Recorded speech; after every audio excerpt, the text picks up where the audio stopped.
What does it mean to be sexy after 60? You might say to yourself, where did that question come from? Well, interestingly enough, I was out to lunch with about 10 other women, and we were talking about a myriad of things. And one of the women brought up this concept of being sexy at this age, and I thought it was intriguing. You know, being sexy after 60 is about embracing your self-confidence, your self-assuredness, your health, your wellness, everything you bring to the table after all your years of experience and all that you have to offer. So today I thought I'd go through some of the things and some of the elements about sexy after 60. I hope you enjoy this. The first thing I wanted to talk about, and all the women tended to agree, was self-confidence. Self-confidence is a sexy way of being. At this stage of the game, sexy doesn't have to mean what it meant years ago. In fact, it doesn't even have to mean what it shows us in each of the magazines that we all may leaf through when we're at a doctor's office or a dentist's office, or like I've been on planes recently.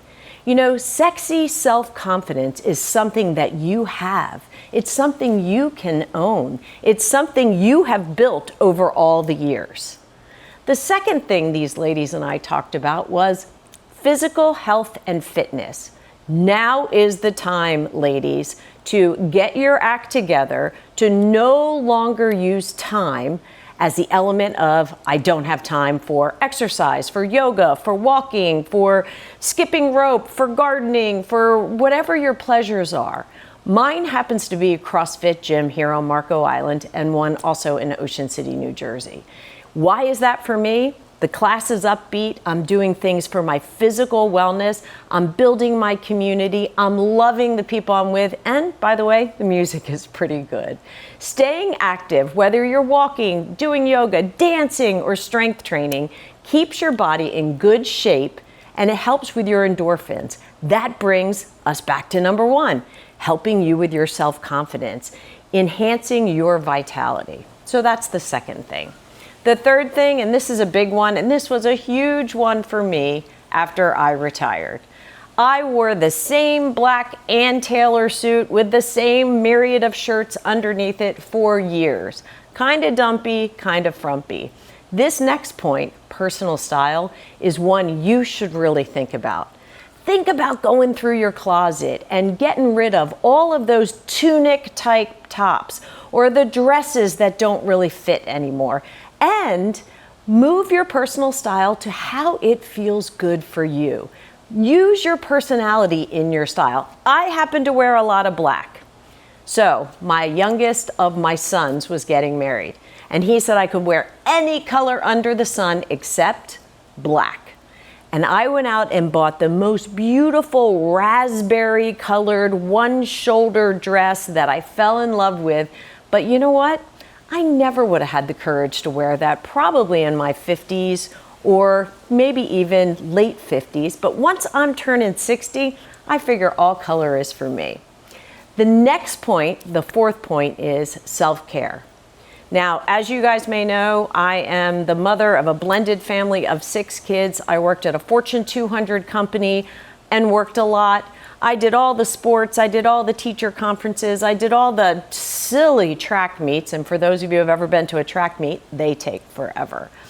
So what did I do with my self-care during those years? The answer is nothing. I really did not focus on my own self-care. In fact, the running joke in our family was, you know, Mark and the kids came first, and then our 2 dogs, and then I was at the bottom of the list. Now is your time to focus on self-care, because your self-care can really make you feel sexy. You know, a face mask every Sunday night, really good skincare products, getting your hair cut in a way that you are comfortable with, or like me, deciding to wear it long because I never had a chance to do that when I was working. Self-care is one of the biggest contributors to how you feel and how you'll feel sexy after 60. The next point is connecting and relationships. If there was ever a time that you had time to connect with people that filled your bucket, with people that brought you joy, with people that added to your life in many ways, to people that helped you grow, Now is the time.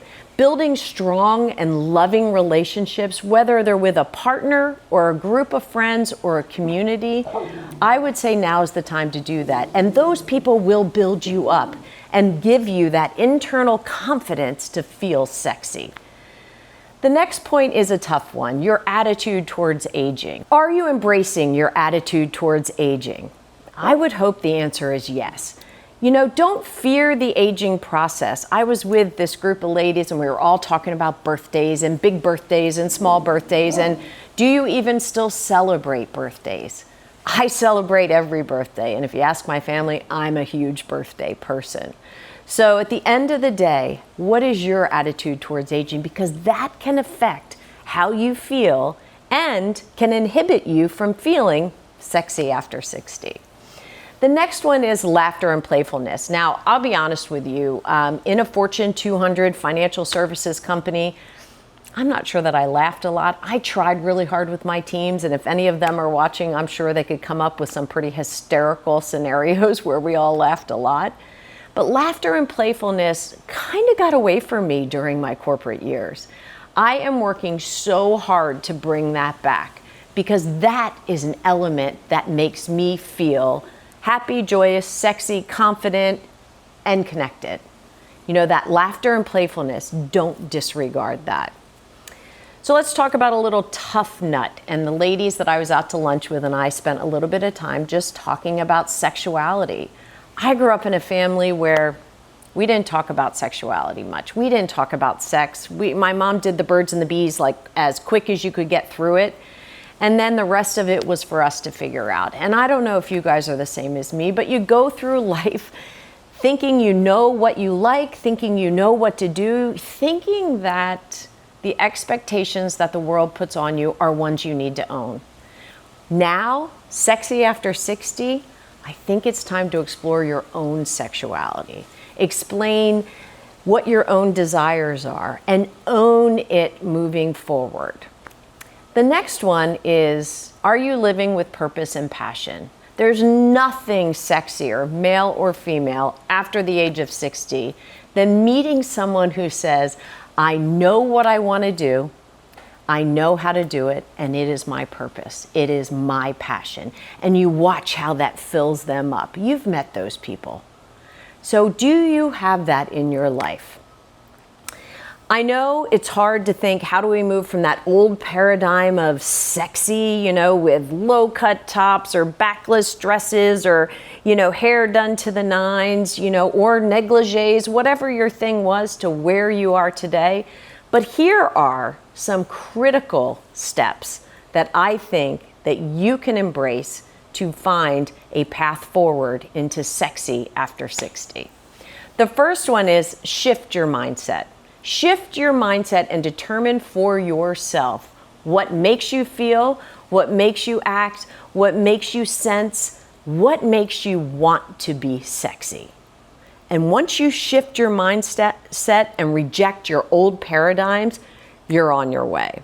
The next thing is, and I can't say this enough, embrace your body. Your body does so much for you in a day, regardless of your size, your shape, you know, the struggles that you've had, the surgeries, the scars, the cellulite, the stretch marks. I get it. I totally get it. But regardless of all that, embrace your body. Look in the mirror and love your body. And figure out how to make your body work for you, going back to the first set of things I talked about, working in physical fitness, working in hydration, working in nutrition, and keep looking at that body and love your body. The next thing I would say is challenge conventional standards of beauty.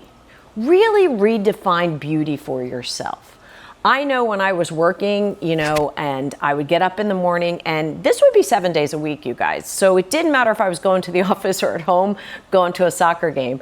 I got up, I fixed my hair, I did my makeup, I did my blow dry, I did my Velcro rollers. I was ready to go by 8 in the morning every day of my life because that was the pattern I was in. Now I'm in a different pattern.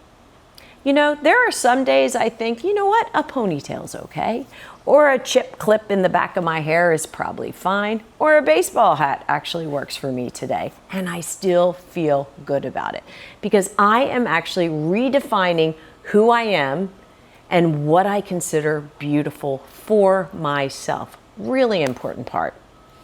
The next one is a tough one, and it kind of goes back to the whole putting yourself first, right? So really prioritizing your own needs at this stage of the game helps you move forward into a confident, sexy being. Prioritize what you want. Prioritize what you want to eat. Prioritize what you want to drink. Prioritize your self-care.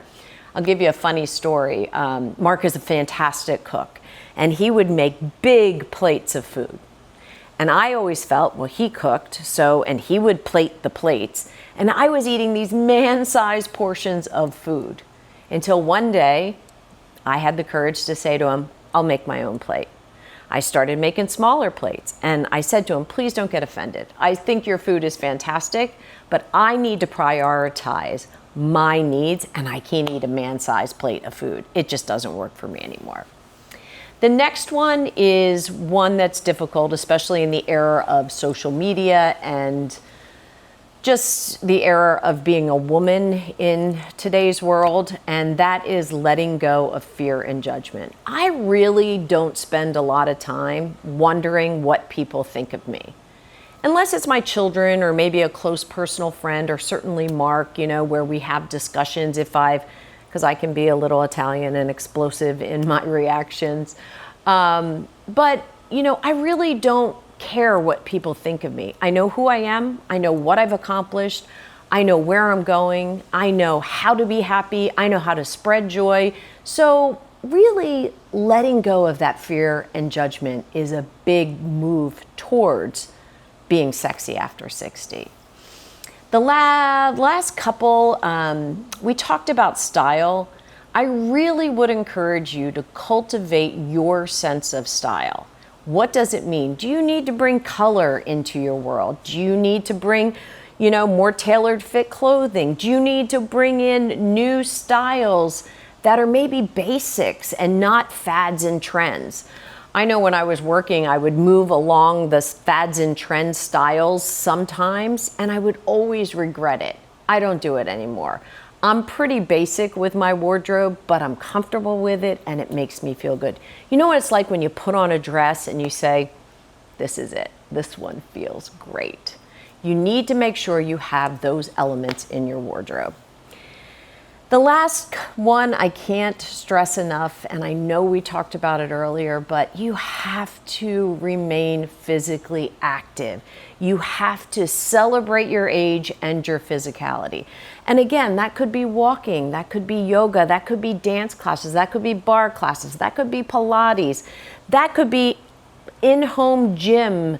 You know, that could be on an app on your phone. It could be anything, but you have got to, for longevity's sake, for sense and confidence sake, and for this idea of it's gonna make you feel better, it's gonna make you feel sexy. Celebrate your age. It's an important time for women over the age of 60. We hold a lot of buying power, a lot of spending power, and a lot of momentum in this country, although I know sometimes it doesn't feel that way. Being sexy at 60 is about redefining your own narrative. When you move away from the societal youthful standards and embrace every stage of your life, the confidence will radiate from you. That's my hope for you at the end of this. If you like this video, watch this one next. Simplify your life after 60.